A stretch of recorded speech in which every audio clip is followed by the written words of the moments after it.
Hallelujah. Pakikamusta naman yung katabi mo, kapatid? Kamusta ka na? Yung nasa likod mo, Ryan, kasi wala kang katabi. Kamusta mo yung nasa likod mo? Sabi ko, masaya ako kasi humihinga ka pa. Masaya ako kasi humihinga ka pa. Amen. Hallelujah. Again, sa mga nasa taas po na Sunday School children natin, YP natin, pwede na po kayong bumaba para sa ating Sunday service. Amen. So, today is, anong araw po ngayon? October 13. Tama? Today is October 13, 2024, and this is the second Sunday of the month of October. So, praise God dahil nandito po kayo ngayon at kasama pa rin na patuloy na nag-aaral ng Book of Joshua. Question. Pang-ilang episode na po natin ito sa Book of Joshua? Pang-ilang Sunday service na po ngayon na pinag-aaralan natin ang Book of Joshua? Pang-ilan na po? Bilangin niyo po. This is the 10th. Amen? Pang-10 na po ito na Sunday service na tayo po ay nag-aaral ng Book of Joshua. Amen? And tanong, sino po dito yung perfect yung attendance niya since we started studying Joshua chapter 1 hanggang chapter 10? Sino po yung andito po sa lahat? Or kahit hindi man kompleto napanood sa Facebook Live yung ibang episode? Sino po? Ang diretsong nakapanood, amen. Kaya ako po yung tinatanong kasi sabi ko nga po, ang ating kwento is a continuation of the previous stories. So, napapansin ko kasi minsan, may hirapan tayong ma-appreciate yung chapter 10 agad kung hindi natin napag-aralan yung chapter 1 to 9. Amen. So, sa mga nanonood po online, I encourage you, kung hindi nyo pa po napakinggan yung ating preaching about the previous chapters, kindly make time, amen, sa Facebook Live po natin, Amazing Grace Church, Dagupan City, or sa ating YouTube channel, Amazing Grace Church, Dagupan City, para po makita nyo po yung transition or yung pag-usad ng kwentong ito. Amen. Kasi mahirap pong maintindihan na bakit kinakalaban ng mga Israelita ang Canaanites kung hindi nyo alam kung saan po nagsimula ang mga Canaanites. Amen? Praise God. So, question, kahit saan po nang galing ang mga Canaanites? Kay Kanaan. Amen. So, sino si Kanaan? Si Kanaan ay anak po ni Ham. Amen? Sino po si Ham? Anak ni Noah. Okay, so si Noah at ang kanyang mga anak na lang ang naiwan sa mundo. Malinaw po. May tatlo siyang anak. Sino po yun? Si Shem, si Japheth, at si Ham. Okay? Si Ham may 4 po siyang anak at isa po doon ay si Kanaan. At sa kanya po, or nanggaling sa kanya, yung mga lahi na tumira sa promised land. Malinaw? So Noah, Ham, and then Kanaan. Amen? So, ang lahat ng nakatira sa Kanaan, ang tawag natin sa kanila ay Canaanites. Pero, nagkaroon niya ng iba't ibang lahi. Kaya nagkaroon ng Gibeonites, ng mga Ai, ng mga taga-Jericho, ng mga Lachish. Di ba yung mga napag-aralan natin kwento? So, lahat po yung mga yun ay magkakalahi na galing sa Canaanites. Amen? Bakit ko po ito sinasabi? Kasi nung after ng Sunday service natin last Sunday, nung pauwi na po tayo, nagtanong po si Gab sa akin at nagdi-discussion po sila ni Beverly. Kasi nalilito po si Gab na akala niya hindi magkalaki ang Gibeonites tapos yung 5 kingdom na nagsani puwersa. Amen? Kahit hindi na po sila tinatawag na Canaanites kasi ang tawag na sa kanila Amorites, Gibeonites, lahat po sila ay nanggaling sa Canaanite. Parang ang mga Israelites, nanggaling po yan sa kay Eber, or Hebrew po ang general na tawag sa kanila. It's just so happy na naging Israelites ang tawag sa kanila kasi galing sila kay Israel or kay Jacob. Pero lahat sila ay galing kay Eber na nagmula sa anak naman ni Shem. Amen. Si Shem, kapatid niya si Ham. Ito po ba kayo nagigets niya naman po yung ating family tree. Amen. So that's how we understand this story. So again, let me emphasize na kapag sinabi kong Amorites, Canaanites po yung mga yun. Even pag sinabi kong Gibeonites, Canaanites pa rin sila. Basta lahat ng mga nasa Canaan kasi They all came from Canaan, na anak po ni Ham. Praise God. So today we will continue with our study with chapter 10 of the book of Joshua. Question again, pang ilang libro po sa Biblia ang Joshua? This is the 6th. Amen? So, imagine nyo, 6 na libro na po yung ating pinagsama-sama na nabasa sa Biblia. Amen? Kasi po, kapag wala po ang Biblia, ano po ulit ang ibig sabihin ng Biblia? Collection of books or pinagsama-samang libro. That's the meaning of Bible. Kaya kapag hindi po pinagsama-sama sila into one book, imagine niyo po, ito po ang libro ng Genesis, Exodus, Leviticus, Numbers. Meron na tayong limang libro na nabasa or binabasa. Amen?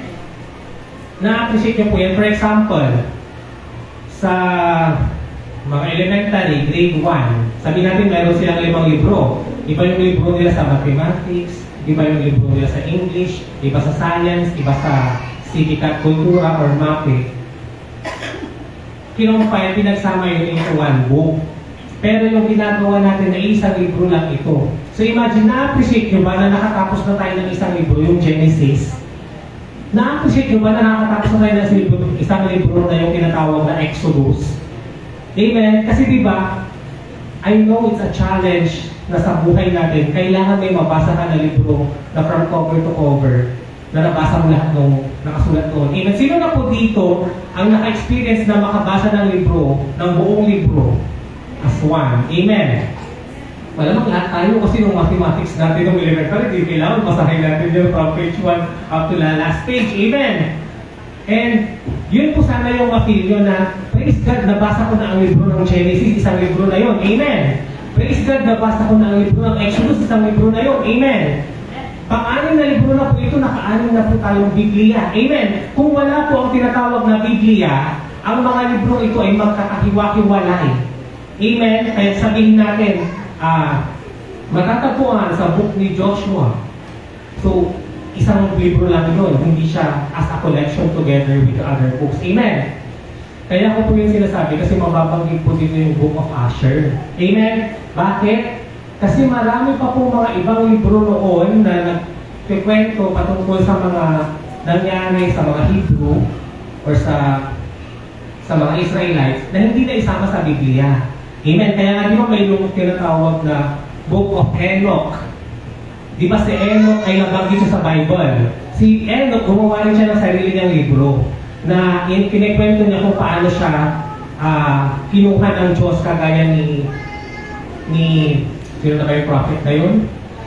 Yung dalawang prophet na nag-start sa Elijah and Elisha. Si Elijah yung kinuha, di ba, na nabuhay siya na umakyat sa langit. May ganong kwento po na nabanggit si Enoch at separate book din po yun kaso na hindi siya nakasama sa collection of books. Amen! Praise God. So we can use that as a reference sa mga kwentong ito, pero yun nga lang hindi siya na na-canonize as part of the book na breath of God. Amen. So hindi natin siya talaga totally masasabi na galing sa Diyos kasi hindi nga po siya naisama, na-canonize as part of the Bible. Amen. Nakikita niyo po? Amen. So let us all stand and let us read our scripture reading. Again, the title of the story this Sunday is The Sun Stands Still. Let's start with verse 12. Noong araw na ang mga Israelitay pinagtagumpay ni Yahweh laban sa mga Amoreo, nakipag-usap si Joshua kay Yahweh. Ito ang sinabi niya na narinig ng buong bayan. Huminto ka araw sa tapat ng Gibeon, at ikaw rin buwan sa libis ng Ayano. Let us pray. O Heavenly Father, again, we thank you dahil may mga ganitong pagkakataon na kami po ay nakapag-aral ng Biblia at nabubuklat po namin ang iyong salita. Lord, alam po namin na hindi po lahat ng tao ay natitake ng time para gawin po ito. So, binigyan mo po kami ng pagkakataon at ng pribilehiyo para po aming masaliksik at makita ang mga kwentong ito na naniniwala po kami na gagamitin mo para magkaroon kami ng katalinuhan, ng wisdom at kung paano po kami magdesisyon sa aming mga buhay bilang aming mga gabay ang mga kwentong ito. So Lord, mangusap ka po sa amin.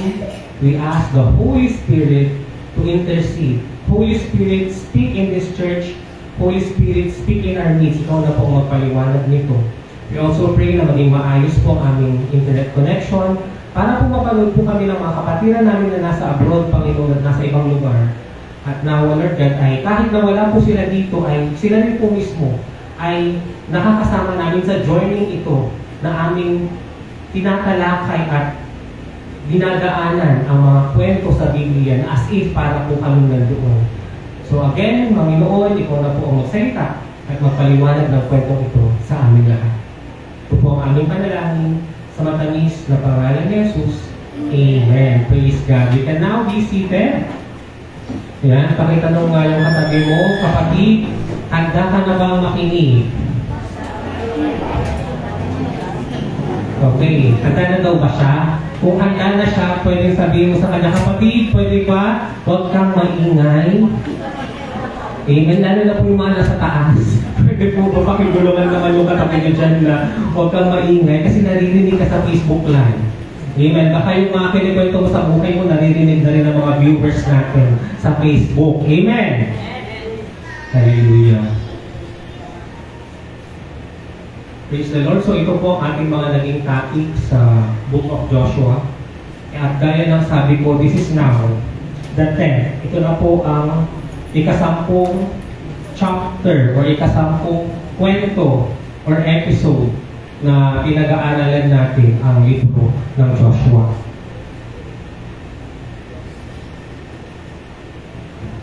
Question. Ilan pong chapter ang Book of Joshua? Ilan po? How many chapters? Paki-check na po kasi nakalimutan ko natin po. I think it's 24. Tama ba?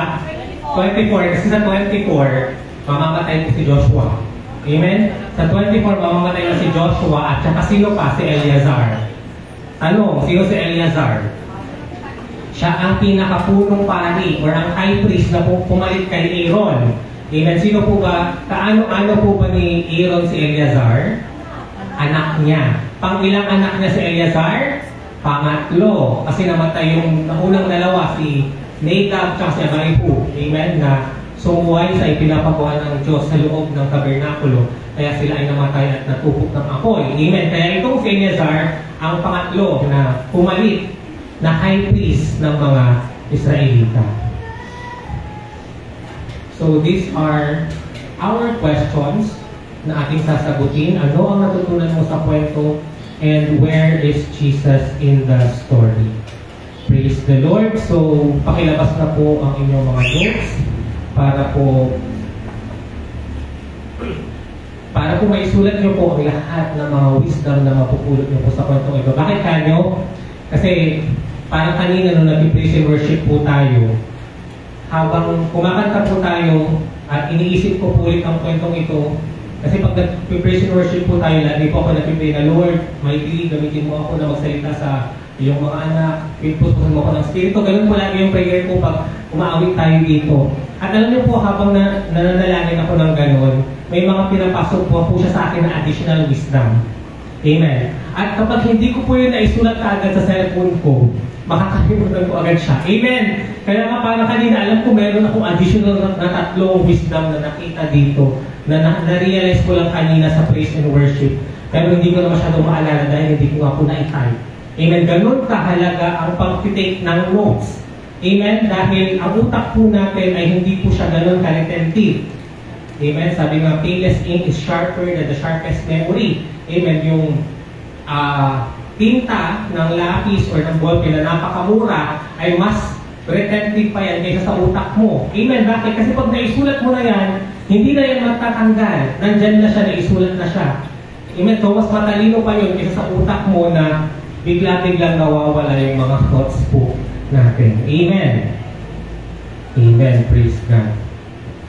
So, we'll proceed and continue with chapter 10, starting with verse 12. Yeah, this is our scripture reading. Noong araw na ang mga Israelita ay pinagtatagumpay ni Yahweh laban sa mga Amoreo, okay. Ang mga Amoreo po ba ay Canaanites? Amen. Nakipag-usap si Joshua kay Yahweh. Pakisabihan nga po yung mga nasa list ko lang po sila masyadong maingay. Thank you. Ito ang sinabi niya na naririnig ng buong bayan. Huminto ka araw sa tapat ng Gibeon. Question, ang mga Gibeonites ba ay Canaanites? Yes. At ikaw rin buwan sa libis ng Ayalon. So ito po yung ating highlight ng story natin last Sunday na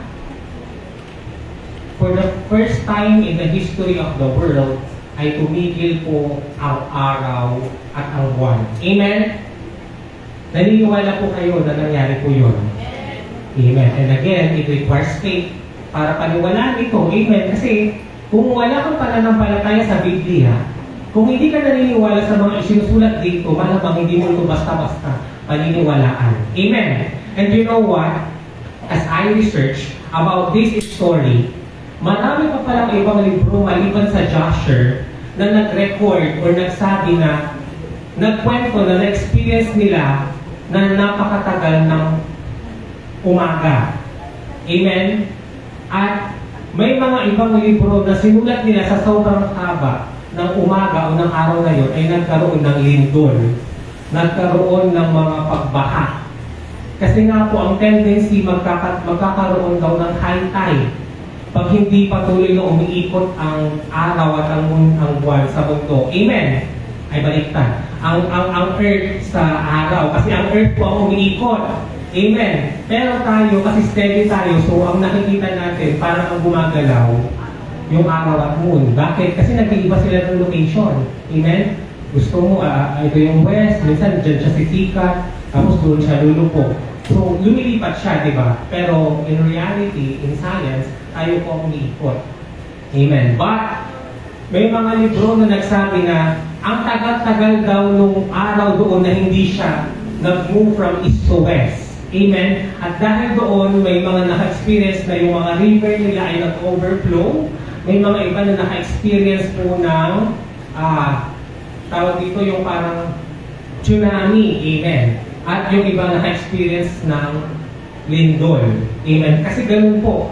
Hindi po kasi part ng design ng solar system na steady sila. Amen. Kailangan patuloy po silang umiikot para hindi malalaglag yung tubig sa mundo. Amen. Nakita niyo na po ba yung illustration na ito yung timba. Okay, ako ay yung teacher, tapos yung may hawak akong timba, tapos yung timba ay may tali. Nag-visualize niyo po ba? Okay, may timba. Yung timba may tubig. May hawak akong tali, nakatali yung timba, ganito. Kapag ipapaikot natin ng dahan-dahan yung tubig, yung timba na may laman ng tubig, mabubuhos po ba ito? Amen. Yes or no? Yes. Pero kapag ipapaikot mo po ng mabilis yung timba na may laman ng tubig, pansinin niyo po, hindi po malalaglag yung tubig. Amen? Kapag ang timba na may tubig, may tali pag pinaikot ko ng ganyan na napakabilis, magugulat kayo. Yung tubig na laman ng timba ay hindi nalalaglag. Sabihin ng mga bata, wow, magic. Wow, magic. Pero that's gravity. Amen, that's science. Pero kung ibabaliktad mo ng dahan-dahan yung timba, question, mabubuhos ba yung tubig? Mabubuhos. So kapag mabilis at umiikot ito, hindi siya nalalaglag. So ganun po ang tendency ng mundo pag hindi ito umiikot sa sun. Kasi, di ba, ang know naman na ang Earth ay circle siya. Or para siyang bola. At lahat tayo ay nakadikit sa center nun. Kaya nga po, kahit nasa surface yung dagat, hindi siya bumabalaglag. I hope na-visualize niyo po. Nakakarinig po ba tayo? Amen. Ang galing ni Lord, no? Kaya imagine niyo po kapag ang Earth, hindi po siya bumalaw. Amen. Bakit kanyo? Kasi sa kwentong ito, ang mundo po ang tumigil. Bakit? Dahil ang mundo po umiikot sa buwan, ang mundo po umiikot sa araw. So imagine niyo po yung Earth na wala po siyang gravity, kaya nagkaroon daw ng mga tsunami, nagkaroon daw ng mga lindol nung time na ito. At natakot sila kasi nga ang tagal-tagal ng araw. Baka akala nila siguro end of the world na, no? Amen. So, alam nyo, kapag hindi nyo po babasahin yung ibang libro, akala nyo lang parang, wow, tumigil yung araw, wow, tumigil yung buwan, natalo nila yung mga kalaban. Hindi nyo alam ang nangyayari sa ibang lupalot ng mundo. Nang time natitigil ang mundo, amen? Grabe pala nagkaroon daw pala ng disaster during that time na tumigil ang pag-ikot ng mundo sa araw at buwan. And praise God, kasi ang sabi po ulit dito, kailanman ay hindi na ito muling mangyayari. Hallelujah, palakpakan po natin ang ating Panginoon. Question, nakakasunod po ba tayo sa kwento? Amen. 13. Tumigil nga ang araw at hindi gumalaw ang buwan. Tignan niyo po ang sinasabi niya, hindi gumalaw, ano po yung buwan. Pero scientifically speaking, ang talagang tumigil yung mundo kasi nga yung mundo yung umiikot. Amen. Kasi baka questionin niyo, tumigil yung buwan, hindi naman umiikot yung buwan. Tumigil yung araw, hindi naman umiikot yung araw. Steady lang talaga yung mga yan. Amen. It's the planets that revolves around them. Amen. Tumigil nga ang araw at hindi gumalaw ang buwan hanggang sa matalo ng mga Israelita ang kanilang mga kaaway. Hindi ba't nasusulat ito sa aklat ni Joshua? Ayan. So ito yung sinasabi ko sa inyo na may nabanggit din po sa Bible na ibang libro pa na nagpapatotoo na tumigil po nga ang araw at buwan, hindi lang ang book ni Jericho. Amen. Tumigil ang araw sa gitna ng langit at hindi lumubog sa buong maghapon. Grabe no, ibig sabihin nito, tumigil ang oras. Amen. Tumigil ang oras kasi for example, kung tumigil ang araw ng alas 3 ng hapon, yung alas 3 ng hapon, nadagdagan pa siya ng another 12 to 24 hours. Amen. Grabe no, parang ano kaya feeling na for example ngayon, ang oras na po ay 3:30.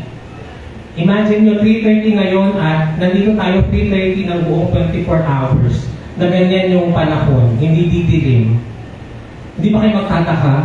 Siguro kahit mahaba na yung message, paglabas nyo, ay maaraw pa din, hindi ko lang 24 hours na parang nagsasalita yung pastor. Kasi akala nyo, uy bakit 3:40 parang 10 minutes lang yung message, yung parang 24 hours na parang hindi natin napansin, di ba? Kasi paglabas mo, ganun pa din yung araw. So, na-imagine nyo ba na ganun yung nangyayari? Kasi for sure, may mga naglalaban siguro, tapos, bakit ang tagal-tagal namang tuyong-tuyong na yung labahan mo, hindi pa rin nagsa-sunset. Amen!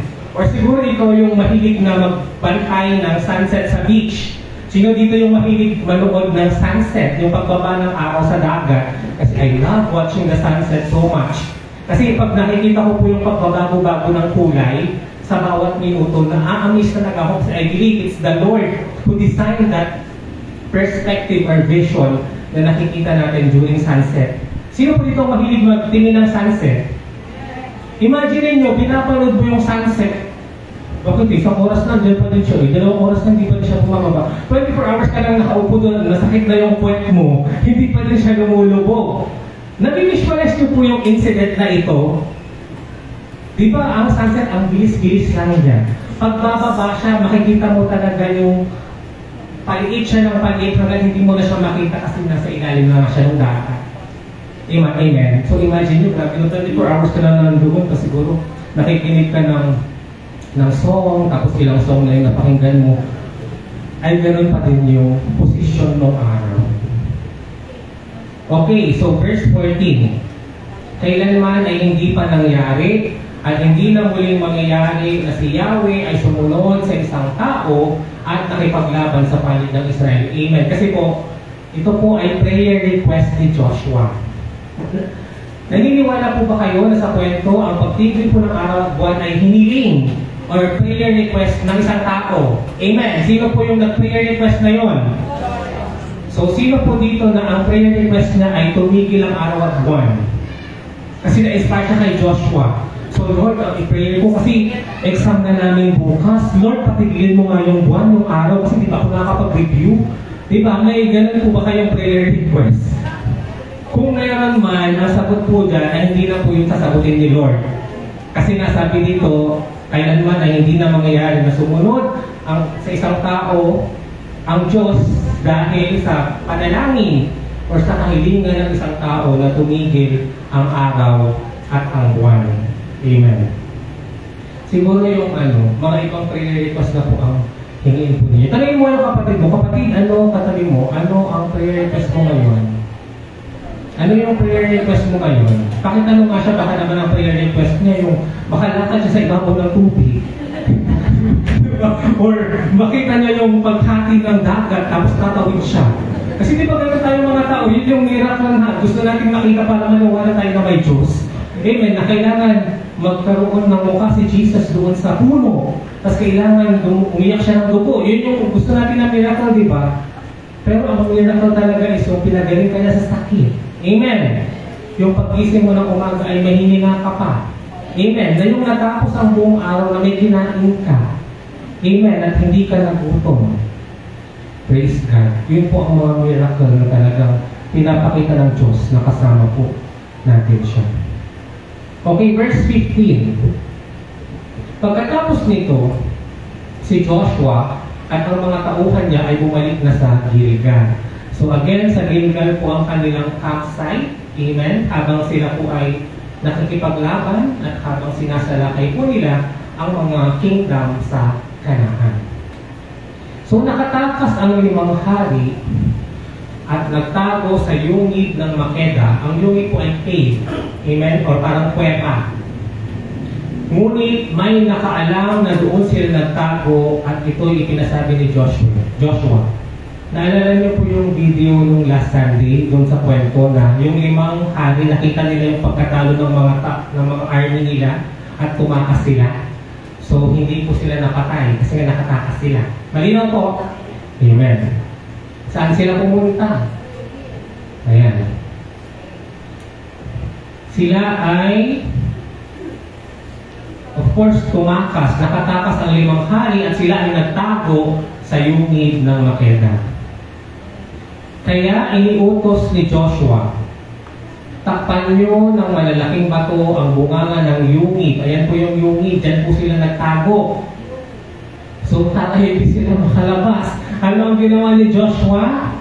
Tinakpan niya yung opening or yung bunganga or yung entrance ng cave or ng yungib. Takpan nyo ng malalaking bato ang bunganga ng yungib at inyong pabantayan iyon. Kamusta kaya sila doon? Diba? Tapos walang pagkain, tapos baka may mga bats pa. Ano yung Tagalog ng bats? Paniki. Tapos baka mapangki pa doon kasi maraming paniki. Tapos madilim, of course, kaya nakakatakot. Baka may mga ahas pa sa loob ng yungib na ito. Sabi nga, 19, ngunit huwag kayong titigil doon. Okay po ba yung Facebook Live natin? Brother Ryan? Amen. Sabi kasi dito na wala yung ating internet connection. Amen.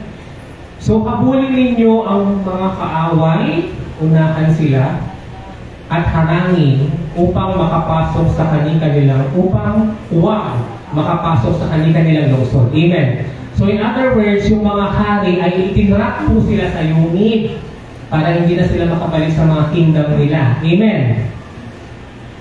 Sapagkat inilagay na sila ni Yahweh sa inyong kapangyarihan. Ulit, pasahin po nga natin yung last verse. Inilagay na sila ni Yahweh sa inyong mga kapangyarihan. Amen. Ang wisdom po dito ay in Jesus' name, in the name of Jesus, God has put under our authority ang mga kalaban po, ang mga evil forces or ang mga dark forces na ito. Amen? In the spiritual sense, ang mga demonyong ito, ang mga kalabang ito, ang mga diablong ito, kapag tayo po ay tunay na tumanggap kay Jesus, wala na po silang laban sa atin. Amen? In the name of Jesus, we were empowered by God to have authority over them. Amen. Kaya hindi niyo po ba napansin nung si Jesus ay nagpe-perform siya ng miracle, kapag pinalayas niya yung demonyo sa isang tao, napapalayas niya. Amen. At sinabi ni Jesus yun sa mga disciple niya na sa pangalan ko, kaya nyo rin itong gawin. Amen. In the name of Jesus, kaya nyo rin magpalayas ng mga diablo. Amen. Tanungin mo nga yung katabi mo, kapatid, naniniwala ka ba na sa pangalan ni Jesus, kaya mo palabasin yung diablo ng kaaway mo? Yung diablo. Amen. Yung diablo na kaaway natin. Amen. Sapagkat inilagay na sila ng Diyos sa kapangyarihan ng natin. Amen. Or under our authority. Verse 20. At sila nga ay pinuksan niya o pinuksan ni Joshua at ng kanyang mga kawal kahit may ilang nakatakbo at nakapasok sa mga napapatirang lungsod. So nakikita niyo po ngayon how God punishes, paano pinaparusahan, paano pinupuksa ang mga taong lumalaban sa Kanya. Amen? Nakikita niyo po ba na pinaparusahan ng Diyos ang mga taong kumakalaban sa Diyos? Amen? Kaya nga po, alam niyo po ang favorite verse ko talaga sa Bible, yung sabi niya na only the fools say in their heart that there is no God. Amen? Sa Tagalog, ang mga ang mga hangal lamang ang nagsasabi na walang Diyos. Amen? Sabi mo nga sa katabi mo, ang mga hangal lamang ang nagsasabi na walang Diyos. Amen? So, ibig sabihin, pag sinasabi mo walang Diyos, ikaw ay isang hangal. Amen? Ano yung English ng hangal? Stupid or fool. Amen? Bakit po natin nilasabi? Kasi kung papasok po tayo sa dispensation of conscience, binigyan po tayo ng konsensya ng Diyos para malaman natin ang tama at mali. At ma-feel natin sa heart natin that indeed there is God, that there is a higher power or there is a universal being na nag-create sa lahat na mas mataas sa kung sino mang Diyos-Diyosan po yan. Amen! Praise God. 21, at bumalik na sa kampo sa Makeda ang lahat ng mga kawal ni Joshua. Buhat noon, wala nang nangahas magsalita laban sa mga Israelita. Sabay-sabay nga natin itong basahin. Buhat noon, from then on, wala nang nangahas magsalita laban sa mga Israelites. Kaya ko pwede hinayay kasi ang wisdom po dyan, God will silence our enemy. Amen? God will silence our enemy. Patatahimikin niya ang sino mang kumakalaban sa atin, lalo na kung ang ginagawa natin ay para sa Diyos. Amen? Sabi nga, He silenced our fear. Di ba may kinanta tayong ganun? Yung Jesus, Jesus, you make the darkness tremble. Jesus, Jesus, you silence fear. Amen, di ba? Pinapatahimik mo ang takot namin. Amen. Tapos may kanta rin, sabi niya, you silence the boast of sin and grave. Amen. So pinapatahimik mo ang mga mapagmataas. Pinapatahimik mo ang mga makasalanan. Amen. At ang lahat ng kumakalaban sa Diyos. Verse 22. Iniutos ni Joshua sa kanyang mga tauhan, alisin ninyo ang nakatakip na bato at bunga ng yuli. So nakita nyo, pinatakpan, tapos ngayon anong pinapagawa? Bubuksan na. In other words, kinulong sila sa yungib. Tapos ngayon, bubuksan na po yung yungib. Ilabas nyo ang iyong haling iyon at iharap sa akin. Ano po yung kinolor yellow ko po na verse? Iharap sa akin. Because one day, we will all face judgment through Jesus Christ. Amen? Because only Jesus knows kung sino ang mga totoong tumanggap sa Kanya. Amen? Ang nagsabi po nung iharap sa akin ang mga yan ay si Joshua, na kapareho sa pangalang Jesus or Jesus, nang ibig sabihin ay Savior. Amen? Because gaya nga ng sinasabi ko, kung meron man talagang nakakaalam kung sino ang mga tumanggap o tunay na tumanggap kay Jesus bilang kanilang Panginoon at tagapagligtas, sino po yun? Si Jesus. Tanungin mo nga yung katabi mo, kapatid, tinanggap mo na ba si Jesus bilang yung Panginoon at tagapagligtas? Tanungin niyo po siya. Tanungin niyo siya po. May katanungin niyo na sa likod po. Tinanggap mo na po ba siya? Okay, ngayon harap kayo sa akin. Tatanungin ko kayo. Naniniwala po ba kayo sa Kanya? Yes! Praise God, may naniwala na sa inyo na tinanggap niyo si Jesus. Pero hindi natin sasabi kasi si Jesus lang ang tunay na nakakaalam kung tinanggap niyo siya. Amen! Ayan, so sabi po, kasi ano yun po yung struggle pag minsan may lalapit sa atin. Sa tingin ko ba tumanggap na siya kay Jesus? Hindi ko alam, sis, tanongin mo lang si Jesus. si Jesus lang talaga ang makakapagsabi kung ano, talagang nabago na siya or in-accept niya na ng buong puso niya, ng genuine, si Lord. Amen. Bilang kanyang Panginoon at tagapagligtas. Bakit? Kasi pag tinanggap mo si Jesus, at si Jesus, alam niya na tinanggap mo siya, ang effect po noon ay meron ka na pong buhay na walang hanggan. At kung mamamatay ka man sa mundong ito, siguradong sa langit ka po. Pupunta. Amen. Naniniwala po kayo na may langit? Naniniwala rin po ba kayo na may impyerno? Ayun. Praise God. Kasi po, saan po pupunta ang mga hindi tumanggap kay Jesus? Amen. Verse 23. Ganun nga ang ginawa nila. Inilabas sa yungib ang mga hari ng Jerusalem, ang hari ng Hebron, ang hari ng Jarmuth, ng Lachish, at ng Eglon. Yan po yung 5 Canaanites kingdom na nag-join forces or nagsanib puwersa para kalabanin ang Gibeonites. Nakalahi rin po nila kasi Canaanites din po ang Gibeonites. Malinaw na pa tayo, Gab? Amen. Kasi akala ni Gab hindi sila magkakalaki. Amen. Magkakalaki po sila. Verse 24. Nang nasa harapan na si Joshua, ang 5 hari, tinipon niya ang kanyang mga mandirigba at iniutos sa mga pinuno, "Hali kayo, tapakan ninyo sa liig ang mga haring ito." Naalala niyo po yung prophecy na sinabi one day yung Messiah ay tatapakan niya sa liig yung Diablo. Amen, na nanggugulo sa mundo. And in this story, ganun po yung gagawin, tatapakan po sa liig. Kaya naman diba may image po ni Mary na yung paa niya nakaapak sa serpent, diba? But that's wrong kasi hindi po si Mary ang tatapak sa paa o sa liig ng Diablo. Sino po? Jesus. Amen. So kasi nung naalala ko yun nung nabasa ko ito sa mga, kasi hindi lang po ito yung verse sa Bible na nagsabi na one day ang ating tagapagligtas na ang ating Diyos, si Jesus, ay tatapakan niya sa liig ang kalaban ng Diablo.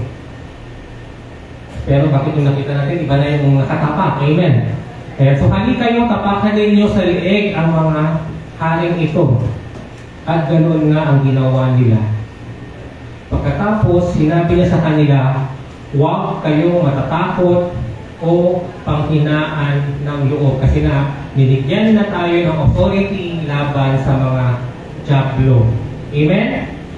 For the battle is not against flesh and blood. Amen? Ang kalaban natin ay hindi ang mga tao, kundi ang mga spirito, ang mga dark forces, ang mga evil forces na nasa mundong ito na nagkukos ng away at pagkakagulo ng mga tao. So ang point ko po, know who the real enemy. Amen. Know who the real enemy is. Amen. Kaya kung may kaaway po kayong tao, ipag-pray nyo po kasi hindi po yung tao ngayon ang kalaban nyo, kundi yung Diablo na pinag-aaway po kayo. Kagaya nung nakikita niyo po sa kwentong ito na pinag-aaway po niya ang mga Canaanites, tapos Israelites, tapos yung ginawa ng Diablo na lumapit sa mga Israelites para linlangin sila. Amen? Yung mga deceiver or pag-deceive na yon ay galing po sa bulong or utos ng kalaban. Amen? Why? Because sabi po sa Bible, the enemy only came here to steal, kill, and destroy. Amen? Ang Diablo ay pumunta lamang sa mundong ito para pumatay, magnakaw, at magsira or manira. John 10:10 po yun. Amen? So, sabihin mo sa katabi mo, know who the real enemy is. Hindi naman sinabi. Sabihin nyo. Amen. Pero ikaw, sana maisip po natin yun na ang kalaban natin hindi po yung mga tao kasi lahat po tayo magkakapatid. Amen. Anak po tayo ni Adam and Eve. Amen. So dapat makakampi po tayo dahil lahat po tayo anak ni galing kay Noah. Nung siya na lang ang pinaka-tatay na nabubuhay dahil patay na nga lahat yung mga ascendants niya. Ganito ang gagawin ni Yahweh sa lahat ng inyong mga kaaway. So we have the power in Jesus' name to rebuke the work of the enemy and to cast all the demons and evil forces sa ating mga buhay. Amen! And you know what? Kaya nga hindi ko makakalimutan yung preaching ni Pastor Bishop Wilson Cabrera. Hello, shoutout ko sa inyo, Bishop. Kasi nung pandemic, nag-series po siya about sa mga dark forces. At nabanggit niya po ba, na alam niyo po ba, na ang mga demonyong ito ay madami sila. Amen. Na sabi niya nga, sa bawat barangay, may mga nakaantalaga dyan. At saka ang mga demonyong ito ay meron din silang level na parang sa mga sundalo or police, may mga general, may lieutenant, may colonel, may mga boss-boss din po sila. Amen. At ang pinaka-boss nila ay si Satan. Amen.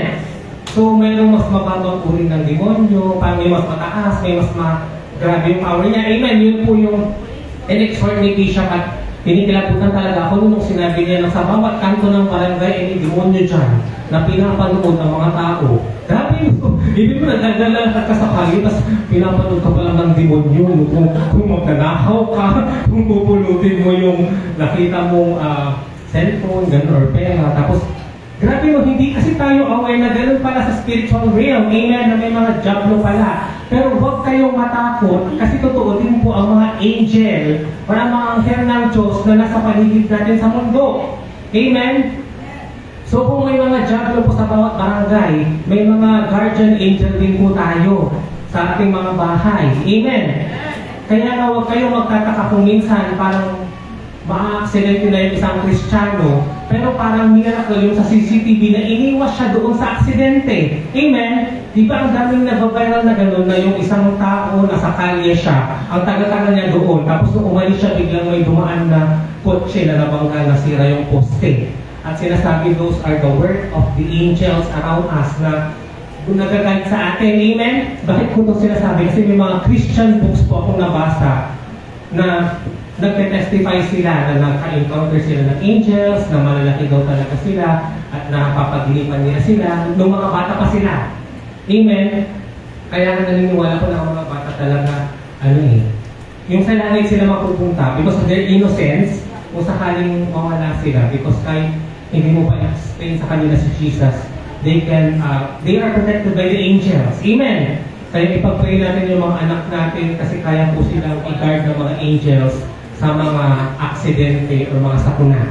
Diba? Ang mga bata lagi yan nauuntog. Parang si Louie. Kapag sabi niyo, tayuan na kaming lahat doon sa bakit. Siyempre, kapag naman tayong bata, nauuntog yung ulo niya. Kaya nga diba, nung bata tayo, may pray tayo, angel of God, my God, hindi. Di may pray tayo sa angel. Kasi we can command them also in the name of Jesus. Amen! Pwede natin utusan ng mga angel na ito sa pangalan ni Jesus. Amen. Verse 26. Ang 5 hari ay ipinapatay ni Joshua at maghapong ibinitin sa 5 punong kahoy. Sa ano po ang gagawin sa kanila? Bibitayin. Nang palubog na ang araw, iniutos ni Joshua na ibaba sila sa pagkakabitin at ipinatapon sa yungib na pinataguan nila. Grabe no? Saan po sila inilibing? Doon din sa yungib or sa grave or sa cave kung saan sila ikinulong. Pero ano yung ginawa sa kanila para patayin sila? Sila ay binitay, ibinitin po sa punong kahoy.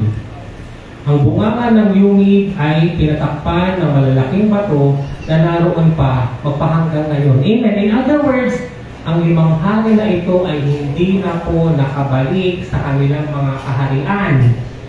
Namatay na po sila sa loob ng yungib, doon na po sila niliping. Malinaw po?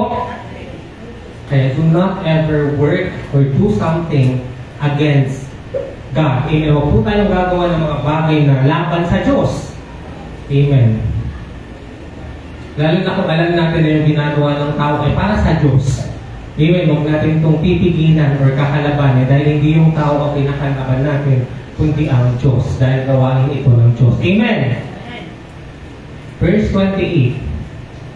Nang araw din iyon, nasakop ni Joshua ang Makeda. So Makeda is also a city sa Kanaan. At pinatay din yung hari roon. Pero ang king of Makeda kasi, hindi siya kasama doon sa 5 kings na nag-unite or nag-conspire. So after killing those 5 kings, ang Makeda ang next nilang niluso. Pinatay nila yung hari doon at sinakop nila yung Makeda. Nilipol din nila o niya ang buong bayan at wala siyang itinirang buhay, isa man. Ginawa niya sa hari ng Makeda, ang ginawa niya sa hari ng Jericho. Amen. So nakailan na sila? Jericho ay yung 5 kings tapos itong Makeda. Amen. 8 na. So ito po yung mapa na sasalakayin ng mga Israelites from Gilgal to Gibeon, Gibeon to Makeda, Makeda to Libna, Libna to Lachish, Lachish to Eglon, Eglon to Hebron, Hebron to Debir. Yan po ang kanilang ang journey ng kanilang battlefield. Na dire-diretso po yan, ha? Amen. Dire-diretso laban po yan. At dire-diretso pag-iuso. As compared doon sa mga naunang kwento, di ba, isa-isa lang, one kingdom at a time, amen, kaya Jericho muna, ay muna, gano'n. Dito, dire-diretso na. In other words, yung victory, dire-diretso na din.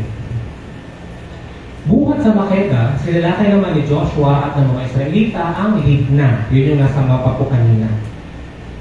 Ibinigay rin ni Yahweh sa kanilang kapangyarihan ang hari at ang lahat ng mamamayan doon. So again, nakikita niyo po yung authority and power na ibinigay natin sa ating Panginoon laban sa kanyang mga kalaban. Amen.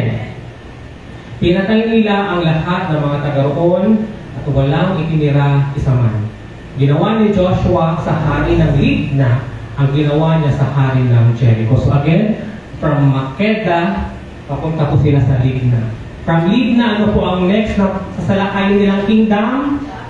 Lachish. Amen. Kasi po, yung mga kingdom po na yan, yung Lachish, Eglon, Hebron, Libna, yan po yung hari ng mga nag-conspire, except yung Makeda and Debir. Linawin ko lang po yung ano yung 5 kingdom na nag-conspire or nag-sanipwersa? Una, Jerusalem, Lachish, Eglon, and Hebron. Okay. Ang lumusog lang po sa Gibeon ay yung mga sundalo po nitong mga city na ito. Kasi saan po sila nag-battlefield or nag-away-away? Sa Gibeon. Kasi ang nilusog po nila ay Gibeonites. Amen. Pero ang wawasakin na nila ay yung actual city na ng mga nag-conspire na hari. Malinaw po? Sino po ang nakakasunod pa? Amen. Ay po, naintindihan po natin. Ayan, yung Facebook po ay naglalag po siya. Again, sa mga nakakonect po sa internet, kindly disconnect po muna.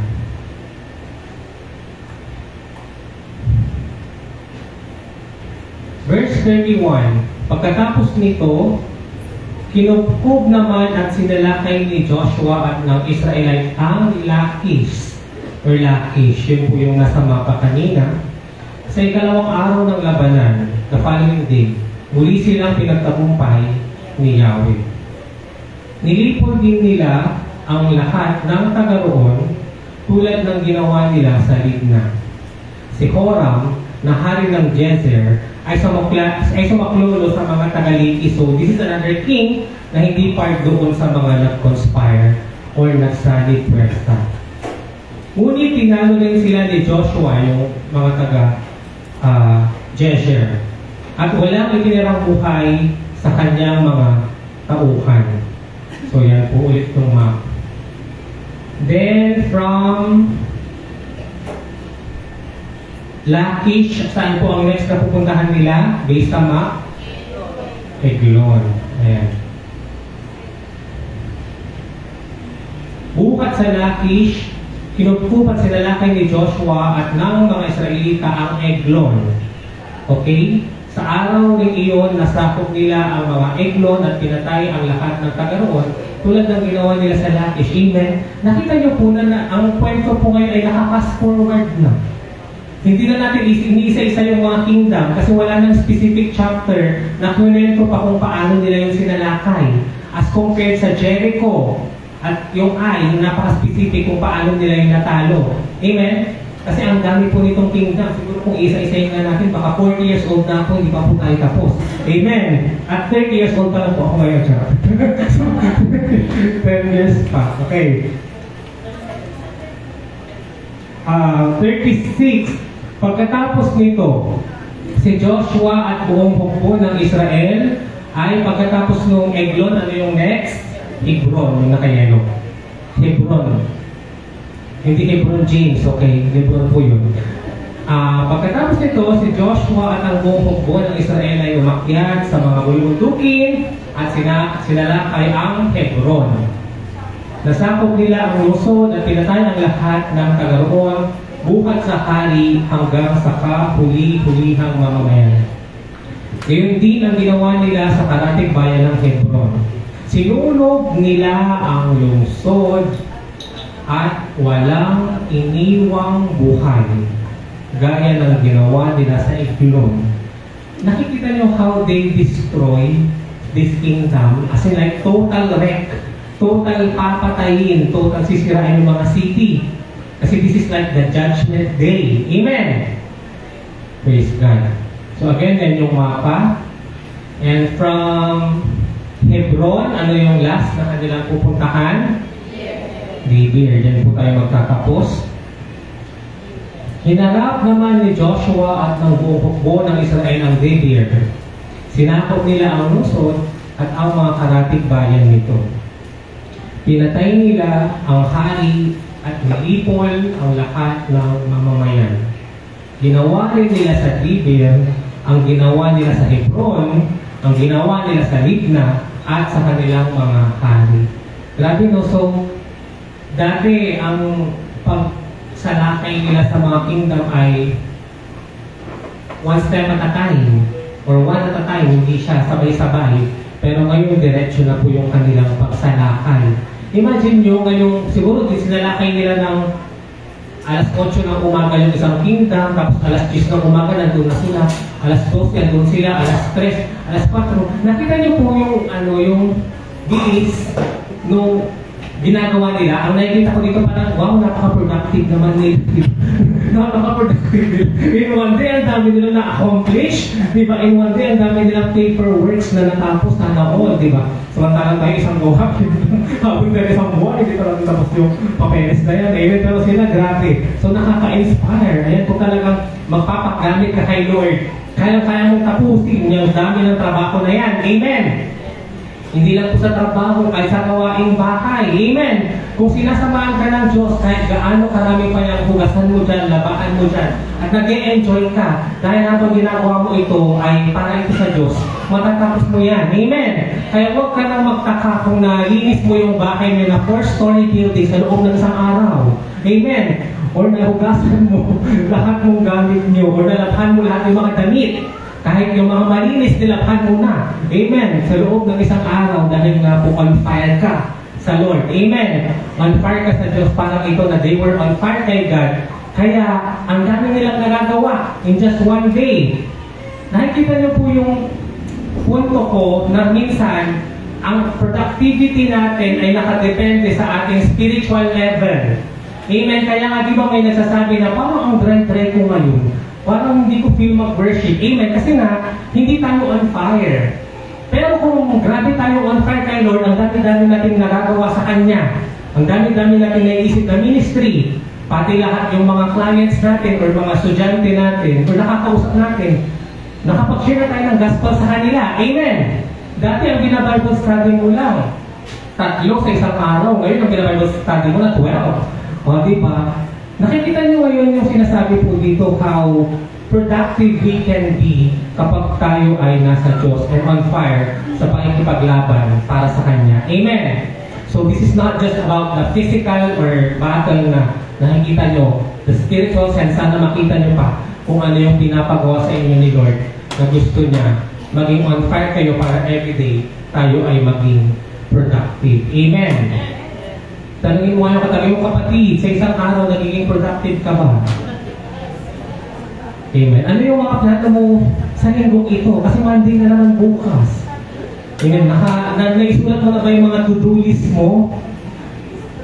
Kung naglagay ka ng to-do list 15 na to-do list para this week, dati ang nagagawa mo lang 2.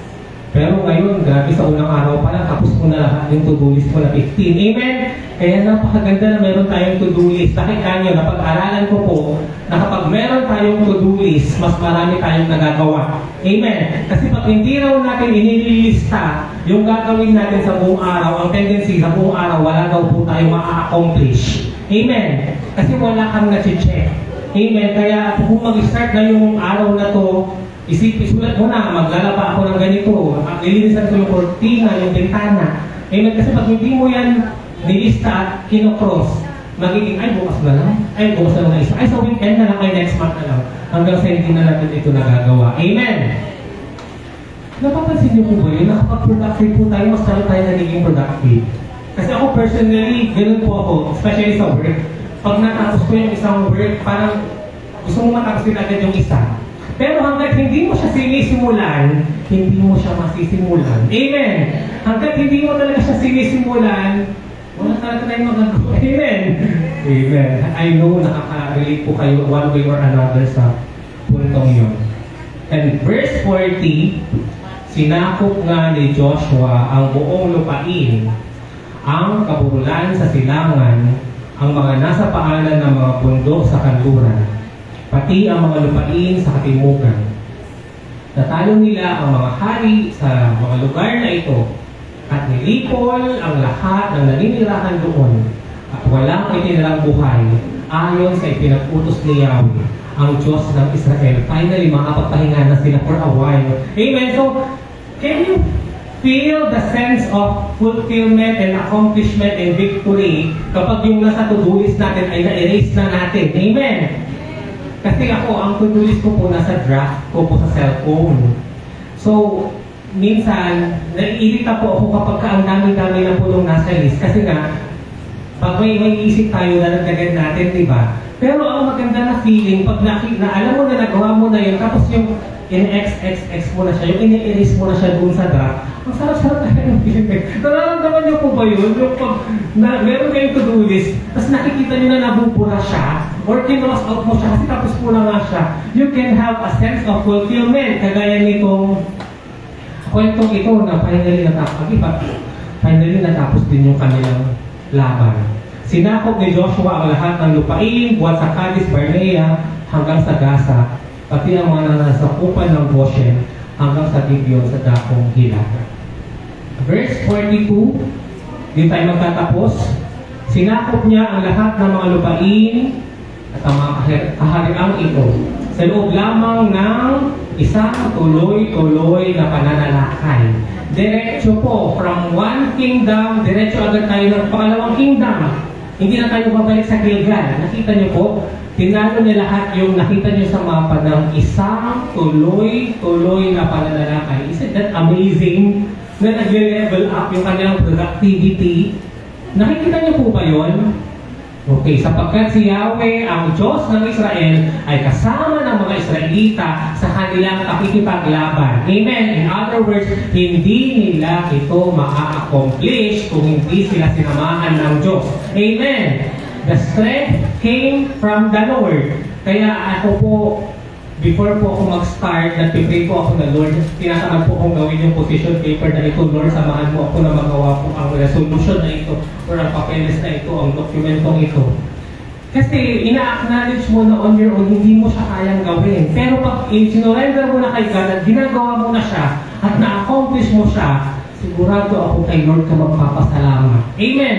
Kasi in the first place, sa umpisa pa lang, ina-acknowledge mo na siya, hindi mo kaya kung ikaw lang ang gagawa nun. Pero nung natapos mo ng ilang oras, oh, praise God. God is alive. Amen! God is alive and God is with us. And truly, He is the God who gives strength. Amen. Kaya gusto ko lang ulitin na natalo nila ito o nagawa nila ito ng tuloy-tuloy sapagkat si Yahweh, ang Diyos natin at ang Diyos ng mga Israelita ay kasama nila at kasama natin sa ating pakikipaglaban. Amen. Sabi mo sa katabi mo, kasama mo ang Diyos. Kaya gawin mo na yung pinapagawa na sa iyo. Amen. Gawin mo na mag-account ka na dyan. Gawa ka na. Amen. Verse 40. Pagkatapos, last verse, bumalik na si Joshua at ang buong hukbo ng Israel sa kampo ng Gilgal. So, nanggaling sila ng Gilgal and finally, doon po sila magtatapos. At dyan po nagtatapos ang ating kwento. Palakpakan po natin ang ating Panginoon. Nakasunod po ba tayo sa kwento? Maganda po ba yung kwento? Marami pong wisdom. Tanungin mo nga yung katabi mo, kapatid. Kamusta yung tulog mo? Kasi may nakikita ko mga natutulog dyan. Amen. Sana makahingking. At sana kahit natutulog ka, na-absorb mo lahat ng mga sinasabi ko dito. Amen. Amen. Praise God. So let's watch this video clip. And they kept fighting. It's highly advantage against those kings. But it turns out that it was starting to get dark. We are running away, Joshua, They said, when the night falls, many of them will escape alive through the dark. "No!" Joshua shouted. "This day won't end until we are done with all of them." So, Joshua, in the presence of the people, bravely said, "Sun, stop at Gibeon! Moon, stand on Ayalon!" And in effect, the sun was placed in the middle of the sky and did not move for almost an entire day. It has never been a day like that before. The day in which God obeyed the order of a human being. Without a doubt, the Lord was fighting for Israel. That feat bought much more time for the Israelites to finish off the army of the Canaanite kings. The 5 kings, seeing what was happening, said to each other, This cannot be happening. The sun moves forward. It is still. Stupid Israelites. "This is your fault, Adonai-Zedek. We should not have formed any alliance. Yes, not just one will fall, but the 5 Canaan kings." So they escaped to hide in a cave in Makeda.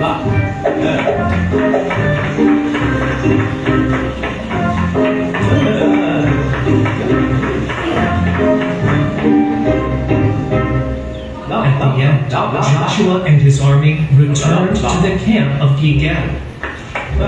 Right away, they informed him where the 5 kings had hidden and gave the order. "Reunite several soldiers.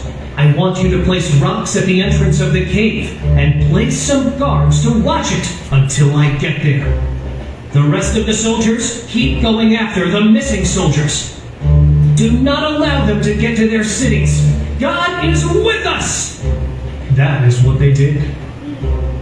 They put the rocks at the entry of the cave.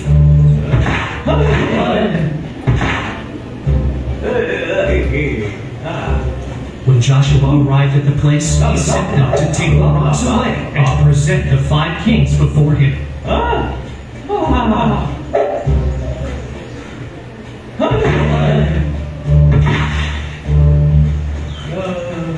Joshua ordered the commanders to step on the necks of the kings. Then they were executed by being hanged on a tree, and they left them there until evening. Then they took them down and threw them into the same cave where they were hidden. And they covered the cave again with rocks. Again! Joshua told them, "Do not fear or take a step back. On the contrary, be strong and brave. This is what God will do with everyone who you face during battle." That said, the Israelites advanced and conquered with the sword the south of Canaan. They took the land of Makeda, then Libnah, Lachish, Eglon, Hebron, and Debir. Each king of these lands was executed in the same way as the Jericho king. Then the Israelites advanced even more and conquered the south of Canaan, from Kadesh Barnea, from the region of Goshen to Gibeon. All of those kings and territories were conquered by Joshua in just one expedition, because the Lord, Israel's God, fought for its people. Amen. Palakpakan po natin ang ating Panginoon. So, pakilabas na po ang inyong mga notes at sagutin na po natin ang kwento. Ano ang natutunan mo sa kwento? Pakitanong nyo nga yung katabi nyo. Kapatid, ano yung pinaka natutunan mo o na-highlight sa'yo sa kwentong ito? Sister Helen, sabihin niyo po ka lang, Sister Aldesto. Kasi mamaya mapapakinggan natin yung kay Sister Marnie at kay Sister Imelda. For sure, mahaba-haba yun. Pag-ready na po kayo, okay? So, ano po, kasi as much as possible, gusto ko po lahat po makapag-share. And praise God because we have our morning devotion every Wednesday, 9:30 a.m. At kayo po nakakapag-share kayo, napapakinggan ko po personally pag nanonood po ako ng recorded live ng ating morning devotion service. Amen. But before we highlight yung mga natutunan po natin this Sunday, gusto ko po ipakita po ulit muna yung na-flash natin last Sunday na lesson. Amen? Ano yung number 1? The enemy will also hate all the people that you brought to God. Amen? Dahil kagaya po ng mga Gibeonites, nagalit na rin po ang mga kalaban sa kanila dahil umanig o sumama na sila sa mga Israelites. Amen? Second, when in trouble, ask for God's help and call the name of Jesus kung kailangan natin ng tulong. Amen? Third, God can show miracles when we fight or you are fighting on the side of God. Amen? Ano yung miracle na nakita natin sa kwento? Yung pagtigil ng araw at ng buwan at yung pagkakaroon ng hailstorm at yung tuloy-tuloy na pagkakapanalo ng mga Israelita. Number 4, if it is God's battle, He will intervene. Ano yung Tagalog ng intervene? Ano po yung Tagalog ng intervene? Nakikialam. Amen. Nakikialam or tutulong siya. Okay? If it is God's battle, He will intervene. So kapag ito ay battle or laban ng Diyos, siya po ay sasali or makikialam at tutulungan po niya tayo. Amen.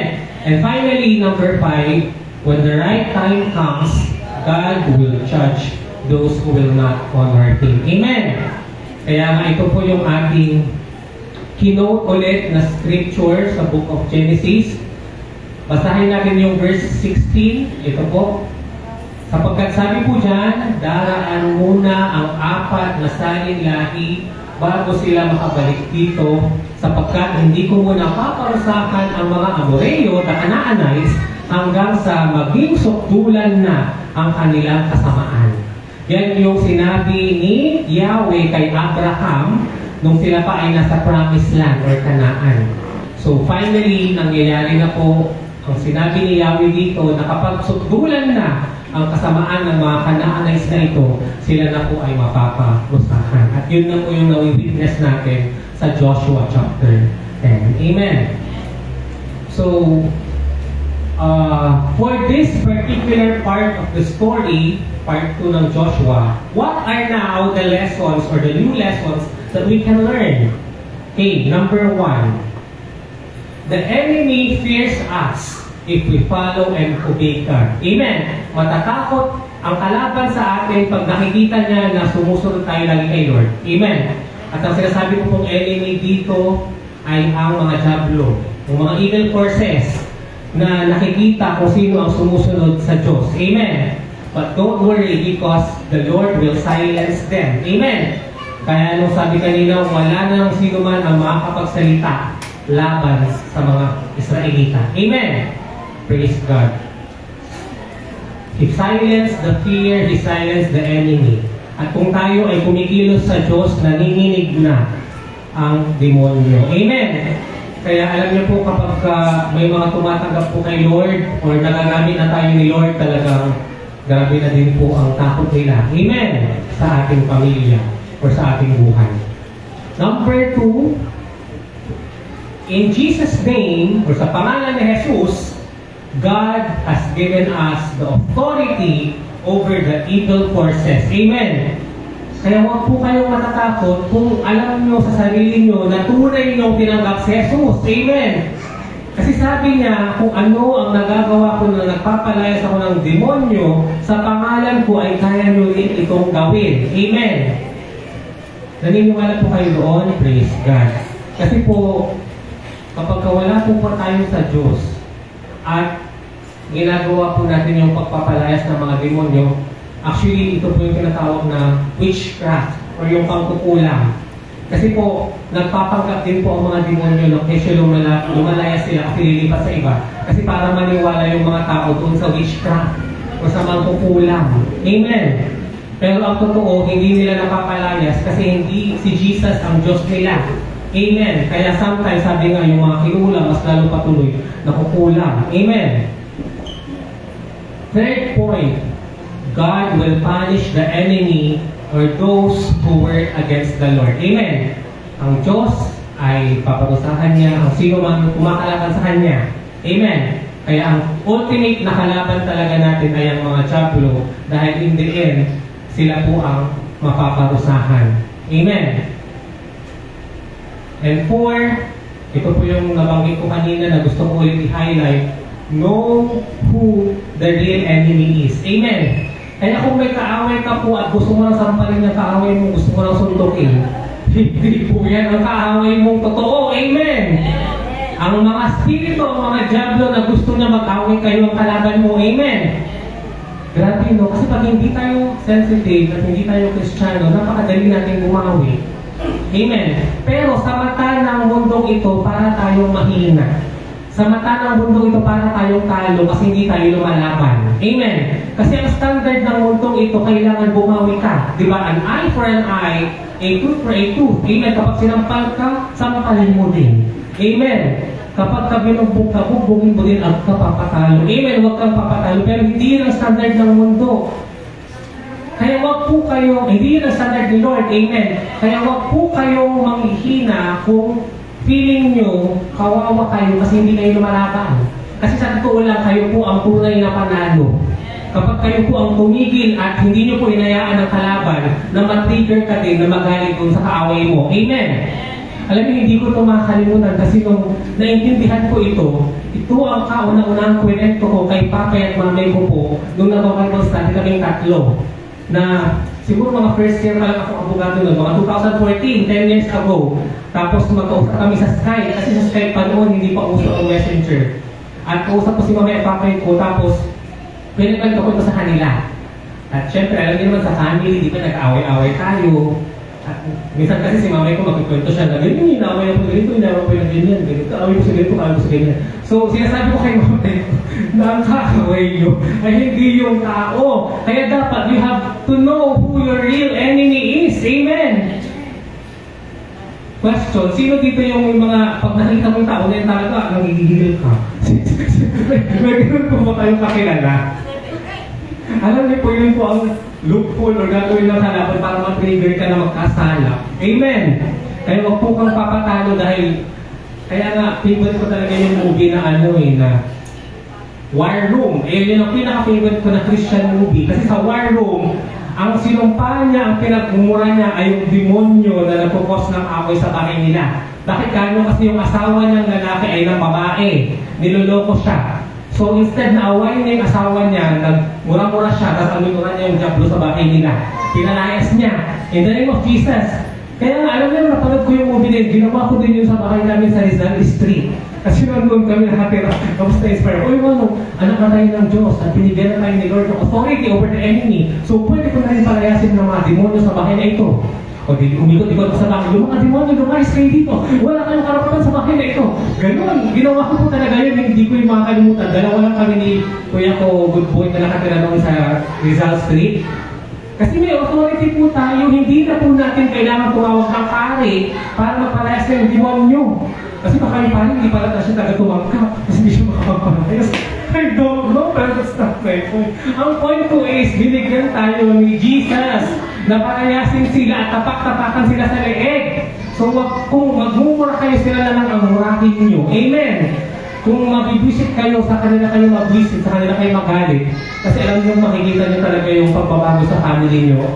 Biglang, hindi nyo alam babait yung kaaway nyo or magiging okay yung relationship nyo. Kasi nga alam nyo yung tamang way para kalabanin ang enemy. Dahil alam mo na hindi yung asawa mo ang kalaban mo. Amen. Sabihin mo sa katabi mo, hindi ako ang kaaway mo. Amen. Praise God. So I hope kahit yun lang tumatak sa mga isipan nyo. Kasi nung naintindihan ko talaga na, oh Lord, hindi pala si ganito ang tunay kong kaaway, kundi yung Diablo pala na gusto niya magsampalan kami mag-away kami. Doon na talaga ako natauhan at parang nabuhusan ako ng malamig na tubig. Amen! And finally, that's why if we know who the real enemy is, we should know how to fight our battles. Amen! We should know how to fight our battles. We fight our battles through prayer and worship. Amen! Kaya nga, this is how I fight my battles. Umawit ka na lang, magpuri ka sa Panginoon. Sambahin mo siya, purihin mo siya, kasi habang sinasamba mo siya at pinupuri mo siya, nayayanig, nanginginig at natatakot ang kalaban na talagang tunay na talunan siya at hindi siya makakilos sa atin. Kasi kinikilala natin na mas makapangyarihan ang Diyos natin kaysa sa ating mga kalaban. Amen! Praise God. Na-picture natin na po ba yan? Amen. So, last question. Where is Jesus in the story? Nasaan po si Jesus sa kwento? Kung nung last Sunday ay para po siyang si Joshua na dapat nating lapitan kung kailangan natin ng tulong. Amen. Nakita niyo po yun? At si Jesus ay parang yung covenant na kailangan makipagkasundo ka sa Kanya kasi kapag nakipagkasundo ka kay Jesus, ay ililigtas ka niya, hindi na yung mababawi ni Jesus. Yung salvation natin. Amen. Pero this time, Jesus is like the Israelites led by Joshua who gave the final judgment to those who did not honor God. Amen. Kaya nga po, kay Joshua sila humarap. Di ba sabi ni Joshua, iharap nyo sila sa akin. Kasi pagkaya ni Jesus at ni Joshua, one day, we will face judgment sa harap ng Diyos nating si Jesus. Amen. At siya ang magsasabi kung tunay natin siyang tinanggap. Because the final judgment will be given to us by Jesus Himself. Amen. Praise God. So, we should know how to fight our battles. Palakpakan po natin ang ating Panginoon.